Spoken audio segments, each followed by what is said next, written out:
Talbot opens his eyes in a daze, sitting in a wooden chair, slowly returning from a journey half remembered. He remembers the flowers and luminous colors, blue and purple, glowing and dripping with a strange nectar-like fluid. The strange blue and purple flowers from another world.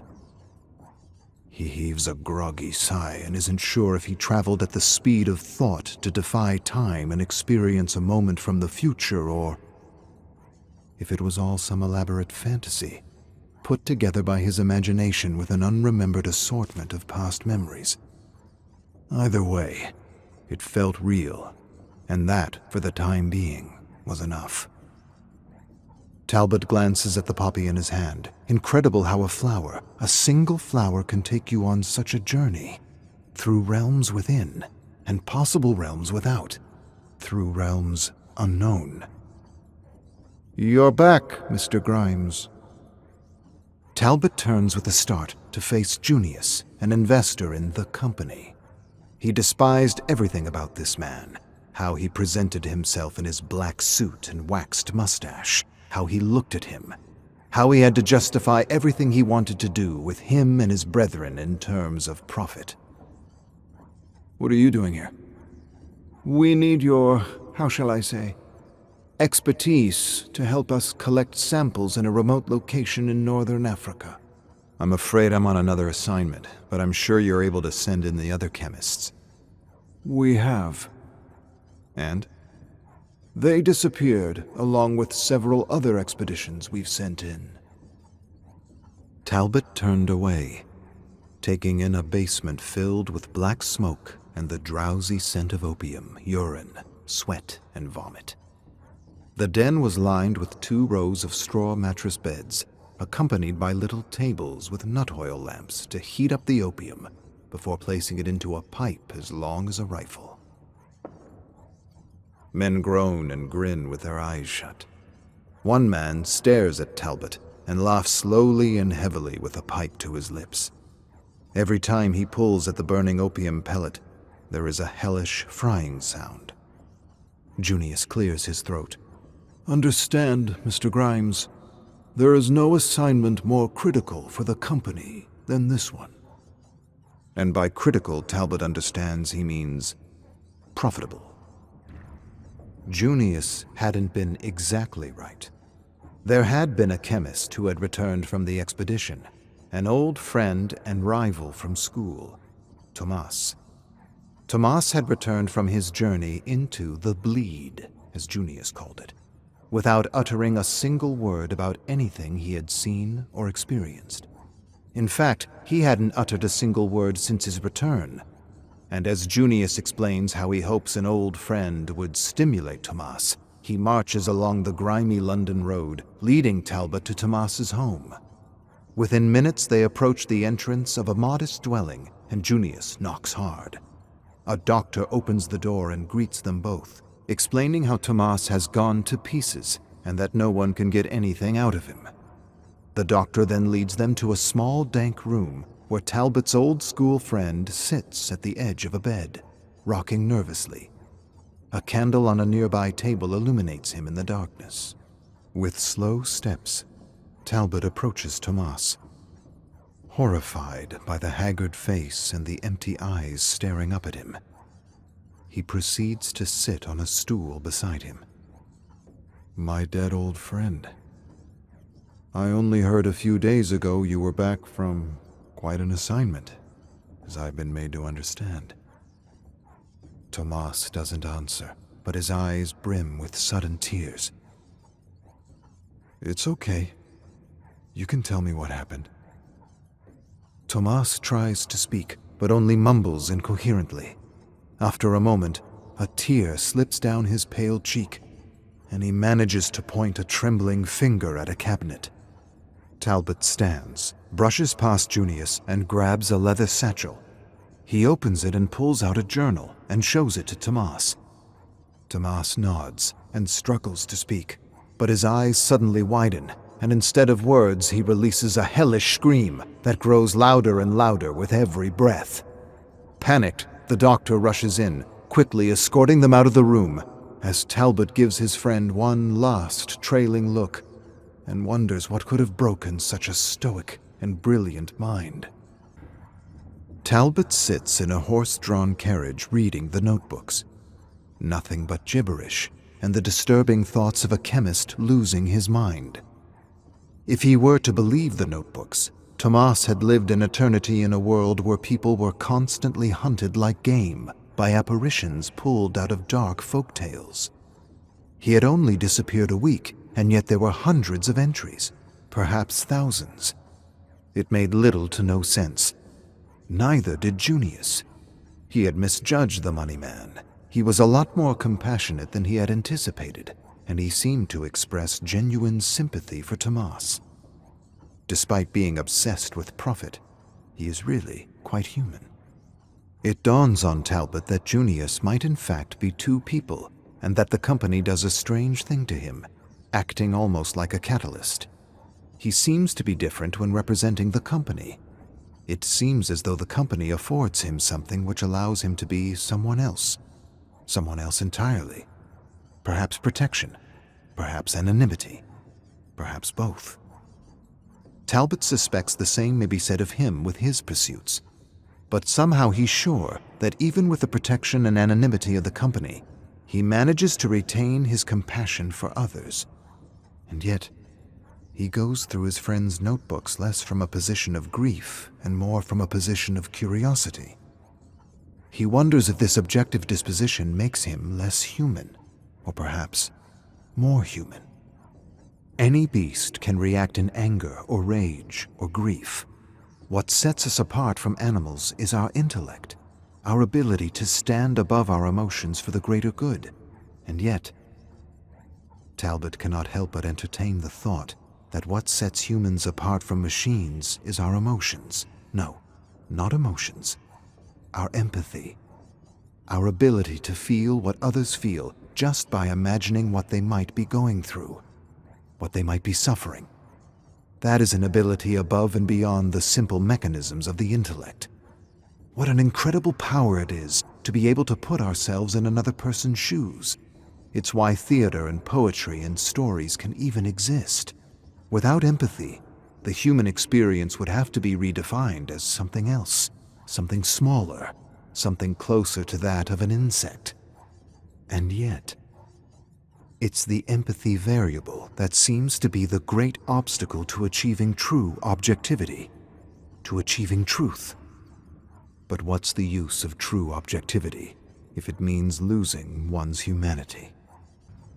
Talbot isn't sure how long he's been in this small dinghy up the river under a scorching white African sun with an escort of soldiers, company soldiers. The company's so big it is one of the largest mercenary forces in the world. Impressive, really. And secretly, he admires the fact that they do what they want when they want, without consequence or fear of tarnishing the reputation of king and country. He stares at the soldiers as they lounge about the stern, young, callous men who found a place to hunt, kill, and torture human beings with anonymity. The cook, Oswald, talks about rebellions he's put down in various colonies, as well as the wonderful dishes he's discovered from other lands. Calder is a known tracker who's captured several dissidents and showed us a collection of severed ears he took from the scoundrels. Dallin fills the silences with stories about his fiancée. She's beautiful and fun and from a good family, and Talbot senses he speaks aloud more to convince himself about his affections for her than anyone else. He's torn between her and his love of soldiering, and somehow understands he can't have both. She'll ask him too many questions, make him think about things he'd rather not think about, and remind him of his better self. Talbot knows the feeling all too well. He was in love once too, Ina.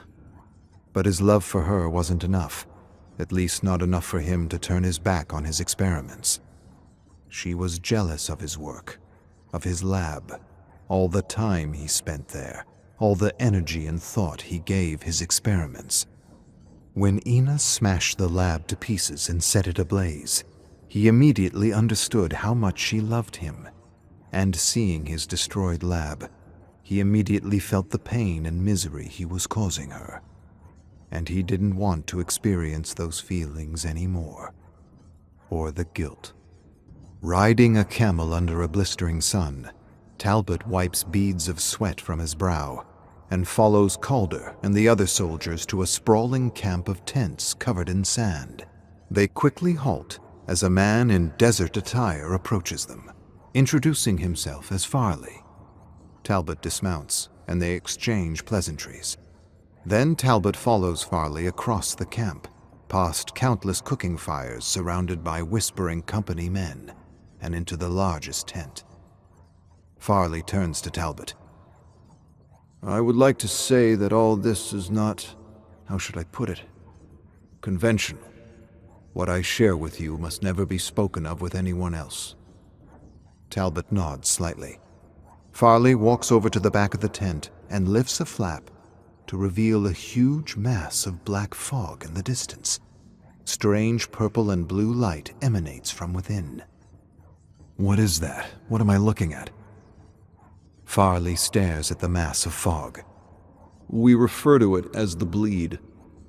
A theory put forward is that it could be another dimension, how should I say, spilling into our own. We have seen and noted these phenomena before, but never for this long, never enough to explore. We need you to enter, take notes, and collect samples of flora and fauna should you find any.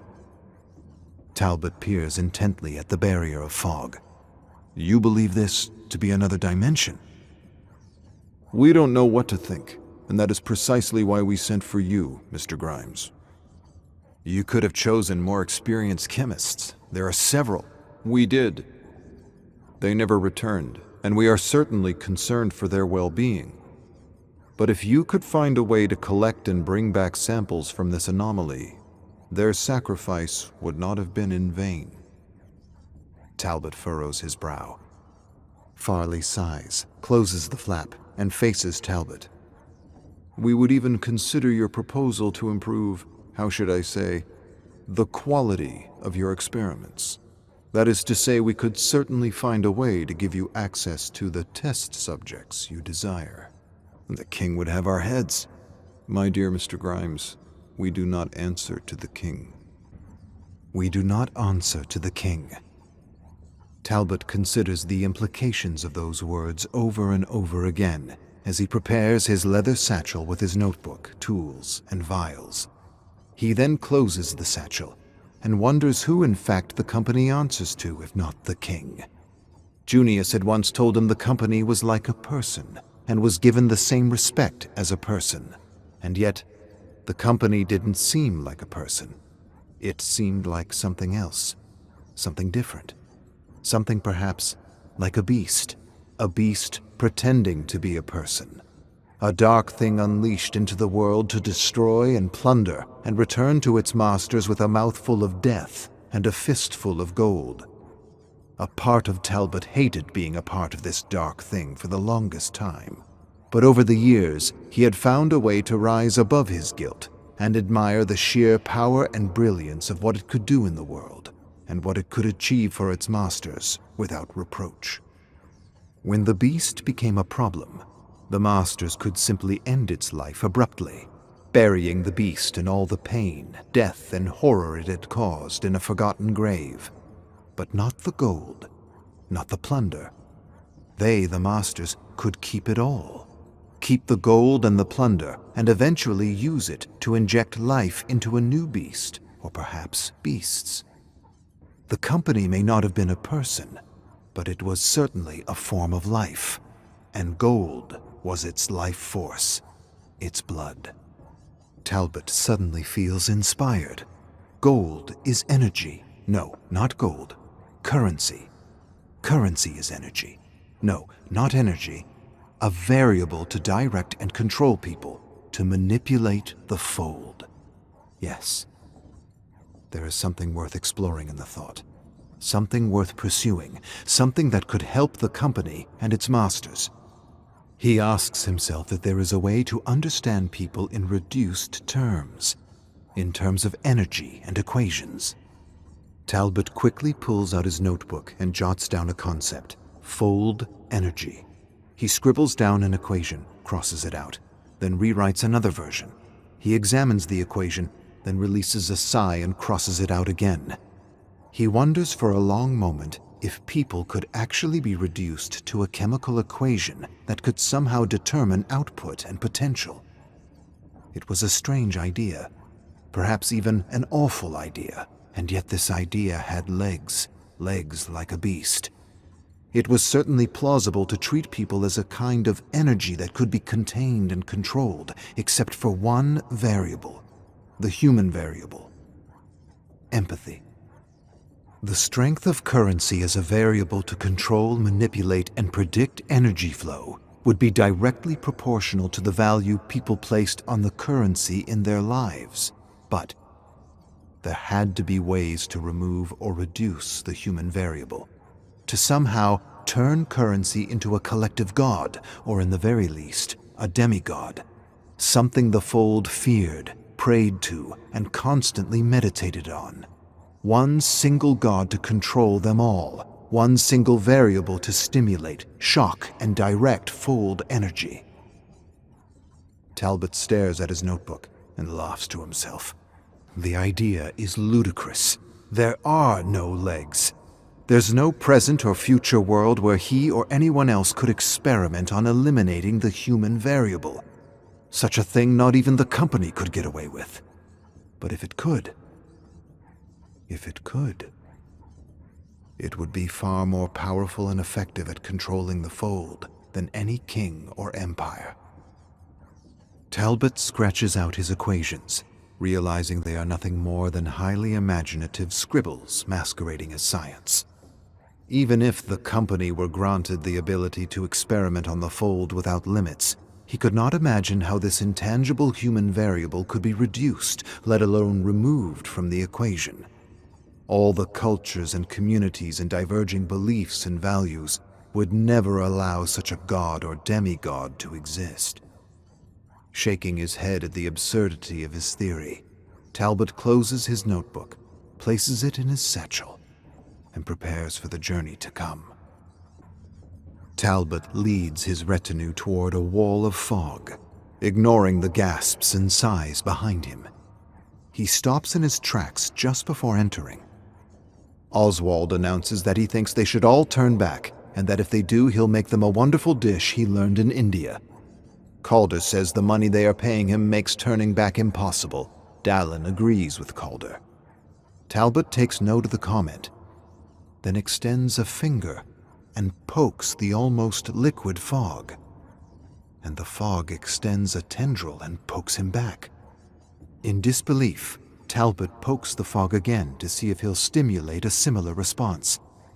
But the fog doesn't poke back. The first time was possibly just a reaction to their collective body heat. The thought of conscious mist or fog almost seems absurd. He stares at the fog for a long moment, then hears Ina's voice calling out his name from within the bleed. He sighs, ignores the voice, and for a moment regrets the swig of laudanum he took to calm his heart and focus his thoughts. Then, as the men continue to gasp and whisper concerns about the fog, Talbot closes his eyes and takes one small step into the unknown. Talbot opens his eyes to find himself staring at strange, luminous blue and purple vines attached to volcanic rock formations he strangely recognizes. Large crows he barely recognizes circle and caw in the dark sky. 2 company soldiers step up beside him with their eyes wide with disbelief. Talbot turns to Calder and Oswald. He scrutinizes the passage of fog behind them, waiting for Dallin to push through. "Where's your friend?" Calder and Oswald realize they lost Dallin and proceed to wave the fog and call out his name. Then Calder moves into the fog, but Talbot grabs his shoulder, stopping him. "We are not where we think we are." Calder pulls away from Talbot. "I'm not sure what that's supposed to mean." "We can't just leave him." Talbot approaches the fog separating them from the camp. My thoughts are that he turned and returned to camp. Calder and Oswald exchange a look with Talbot. Then Calder steps forward and leads them into the blue and purple gloom. They soon approach a wall of vines with a luminous blue nectar-like substance flowing through veins blocking their path. Talbot reaches up and gently pulls a petal from a small flower and places it in a vial. Calder withdraws a machete with a high-pitched ring, and the vines seem to suddenly tremble. Talbot senses something amiss and grabs Calder's arm mid-swing. "Not the best idea." "Nonsense." Calder yanks his arm free and savagely cuts a path through the vines as a purple substance splatters all over him. Instantly, the butchered vines shrivel up and disintegrate like embers into small puffs of fog. Talbot watches with his mouth hanging, as the other vines seem to retract from Calder, as though conscious of his lethal intentions. They seem to be retreating from a threat. Calder nudges Talbot and gestures for him to snap out of his trance. But as he takes a step forward, the volcanic rock below his feet suddenly cracks open.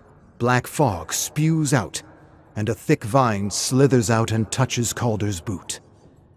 Before Talbot can stop him, Calder stamps the vine like a snake. He laughs and shakes his head as the vine snaps alive, wraps around his ankle, and rips his leg off with impossible power. A fountain of hot arterial blood sprays the cold darkness as Calder screams in agony. Talbot swallows hard as Oswald panics to help the tracker. He moves past the screaming man and stares at the retreating vines with mingled curiosity and disbelief. It might be that this other realm is very much conscious, a living realm, analyzing and testing them. To what purpose, he isn't sure, but screams suddenly interrupt Talbot's thoughts. He turns on Calder and suppresses an impulse to yell at him. He's likely in excruciating pain and didn't mean the interruption. He quickly puts on an expression of concern and kneels by his trembling body, wondering how long a person can live without a leg. Oswald cries that they should take him back to camp, but Talbot's unwilling to compromise his one opportunity to observe and study what no chemist has ever observed or studied before. Yet he doesn't want to waste time arguing with Oswald. He simply wouldn't understand. He tells Oswald he needs to dress Calder's wounds before they can carry him back to camp. Oswald nods agreement as Talbot withdraws a bottle of laudanum, his concoction, a mixture more powerful than anything any company has ever produced. He places the bottle to Calder's lips, tells him the serum will ease the pain, and he proceeds to pour the contents down his trembling mouth. Within moments, Calder stops shaking, and his eyes roll back as he issues his last breath. Talbot allows a small grin, and he suddenly feels the barrel of a pistol at the base of his head. "What did you do to my friend?" Talbot closes his eyes and waits for death. Oswald shouts at Talbot, calling him a bloody murderer. As his finger curls around the trigger, a massive cloud of fog rushes up to him and grabs him like a fist and pulls him, kicking and screaming, into the darkness. Talbot stands on shaking legs, staring at the scene incredulously. It was as though this realm was protecting him. It was as though it was keeping him alive for some unknown reason. He felt a sudden pang of guilt for Calder and Oswald, and then it was gone, and he began to follow the spiraling path of jagged rock illuminated by luminous vines and flowers. He followed it for a long while, when he heard her voice again. It couldn't be. Ina. He stopped, turned round and round, searching desperately. This time he was sure it wasn't the laudanum. It was this place. It wasn't protecting him. It was messing with him, playing with him like a cat does a mouse. He closes his eyes, covers his ears, and continues to follow the spiraling purple path. Luminous blue droplets drip from a canopy of blooming flowers. A petal falls, and he tracks its movement and catches it in midair. He examines the round shape, smooth texture, and places it in a vial. Then he grabs another vial and begins to catch droplets of this otherworldly fluid, wondering if, like the poppy, it could open doorways within the mind. A strangled gasp suddenly breaks the almost palpable silence. He searches the small twisted trees and shrubs, and soon finds Oswald with his back against a boulder, sucking in quick, shallow breaths, covering a wound in his stomach with his hand. He looks up at Talbot. Quick, please. It's coming back for me. Talbot is torn between helping him and moving on. What's coming for you? What did this to you?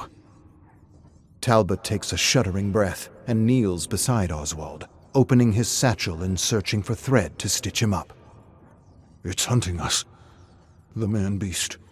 Nothing hurts it. Nothing. I shot it, cut it, stabbed it, and it continued after me. Save your strength. I found the others. They're alive. This thing. It's making something with them. Talbot retrieves the thread and begins to stitch up the gash. He turns to the satchel, and his eyes take in the luminous blue fluid he collected from the vines and flowers.